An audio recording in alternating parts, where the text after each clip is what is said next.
മുന്നോട്ട് പോയിക്കൊണ്ടിരിക്കുകയാണ്. അല്ലാഹു സുബ്ഹാനഹു വ തആല ഈ യാത്ര സഫലീകരിക്കുമാറാകട്ടെ.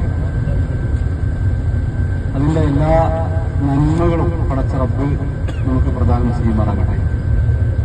അതിന്റെ എല്ലാ തിന്മകളിൽ നിന്നും അല്ലാഹു സുബ്ഹാനഹു വ തആല നമ്മെല്ലാം കാത്തുരക്ഷിക്കുമാറാവട്ടെ. ഒരു മുസ്ലിമിനെ സംബന്ധിച്ചിടത്തോളം അവന്റെ ജീവിതം എല്ലാ സന്ദർഭങ്ങളിലും അല്ലാഹുവിലുള്ള ദിക്റുകളാൽ പച്ച പിടിച്ചിരിക്കണമെന്നതാണ്. ഇപ്പൊ ഈ ഒരു പൈപ്പിന് കുറച്ച് ലീക്ക് ഉണ്ടെന്ന് വിചാരിക്കണം, അല്ലെങ്കിൽ സ്ഥിരമായി കുറേശ്ശെയെങ്കിലും വെള്ളം ഇറ്റി വീഴുന്ന സ്ഥലമാണ് എന്ന് വിചാരിക്കണം. അപ്പൊ അവിടെ സ്വാഭാവികമായും പച്ചപ്പുണ്ടാവും. ആ വെള്ളത്തിന്റെ ആ ഇറ്റി വീട് എത്രത്തോളം ആ മണ്ണിന് നനക്കുന്നുവോ അതിനനുസരിച്ച് ആ സ്ഥലം പച്ച പിടിച്ചുകൊണ്ടേയിരിക്കും.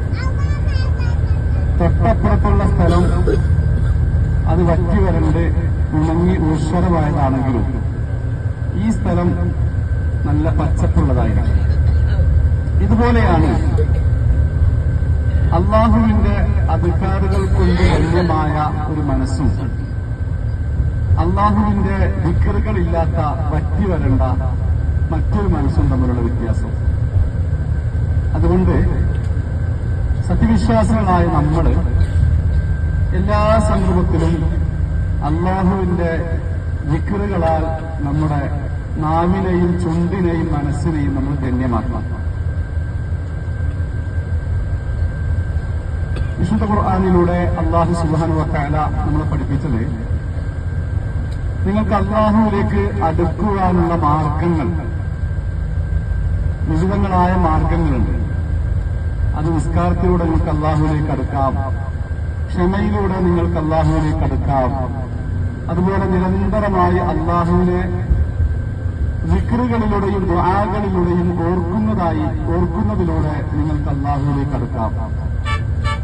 പ്രിയപ്പെട്ടവരെ, മഹാനായ പ്രവാചകൻ മുഹമ്മദ് നബി സല്ലല്ലാഹു അലൈഹി വസല്ലമ നമുക്ക്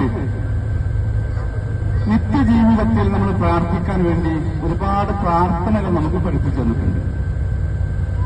നമ്മൾ ചിന്തിച്ചു നോക്കിയിട്ടുണ്ടോ എന്തിനാണ് ഈ പ്രാർത്ഥനകൾ പ്രാർത്ഥിക്കാൻ വേണ്ടി പ്രവാചകൻ സല്ലല്ലാഹു അലൈഹി വസല്ലമ നമുക്ക് പറഞ്ഞു തന്നത് എന്ന്? ഇപ്പൊ നമ്മള് വീട്ടിൽ നിന്ന് പുറത്തിറങ്ങുമ്പോൾ എന്താ പ്രാർത്ഥിക്കുക?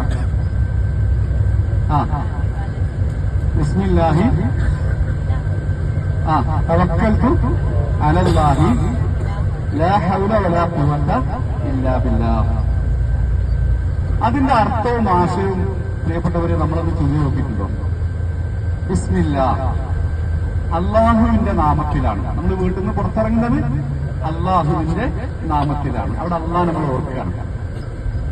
എന്നിട്ട് പറയുന്നു, അള്ളാഹിനോട് നമ്മൾ പറയാണ് തവക്കൽതു അലല്ലാഹ്. എന്നതിനർത്ഥം തവക്കൽതു, ഞാൻ ഭരമേൽപ്പിച്ചിരിക്കുന്നു. ആരെയാണ്? അലല്ലാഹ്, അള്ളാഹുവിന്റെ മേൽ. അപ്പൊ അവിടെ നമ്മൾ ചിന്തിച്ചു നോക്കിയിരുന്നു, എന്താണ് നമ്മൾ അവിടെ ഭരമേൽപ്പിച്ചത്? നമ്മുടെ വീട് കൂട്ടിയിട്ട് നമ്മൾ പുറത്തേക്ക് പോരുകയാണ്. അല്ലെങ്കിൽ ഇപ്പൊ നമ്മൾ നമ്മുടെ വീട്ടിൽ നിന്ന് പോന്നപ്പോ നമ്മുടെ അമ്മ ഉണ്ട് അവിടെ, നമ്മുടെ ഭാര്യ ഉണ്ട്, അല്ലെങ്കിൽ നമ്മുടെ ഭർത്താവുണ്ട്, നമ്മുടെ മക്കളുണ്ട്, നമ്മുടെ സ്വത്തുണ്ട്, ഒക്കെ ഉണ്ടല്ലോ വീട്ടിൽ. അപ്പൊ നമ്മൾ വീട്ടിൽ നിന്ന് പുറത്തിറങ്ങി. അപ്പൊ നമ്മൾ പറഞ്ഞത് എന്താ? തവക്കൽതു അലല്ലാഹ്, അള്ളാഹുവിന്റെ മേൽ ഞാൻ പരമേൽപ്പിക്കുന്നു. അപ്പൊ എന്തൊക്കെയുണ്ടോ നമുക്ക് അതെല്ലാം അള്ളാഹുവിന്റെ മേൽ പരമേൽപ്പിക്കുന്നു. ഇനി ആരൊക്കെയാണോ നമ്മളെ ഇഷ്ടപ്പെടുന്നത്, സ്നേഹിക്കുന്നത്, അവരുടെ കാര്യവും ഞാൻ അള്ളാഹുവിൽ പരമേൽപ്പിക്കുന്നു. ആരൊക്കെയാണോ നമ്മളെ വെറുക്കുന്നത്, നമ്മോട് പകയും അസൂയയും വിദ്വേഷവും ഒക്കെ വെച്ച് പുലർത്തുന്നത്, അവരുടെ കാര്യവും ഞാൻ അള്ളാഹുവിൽ പരമേൽപ്പിക്കുന്നു. അപ്പൊ നമ്മളിങ്ങോട്ട് ഉംറക്ക് പോകുന്നത് ചിലപ്പോൾ എല്ലാവർക്കും ഇഷ്ടപ്പെട്ടണമെന്നില്ല.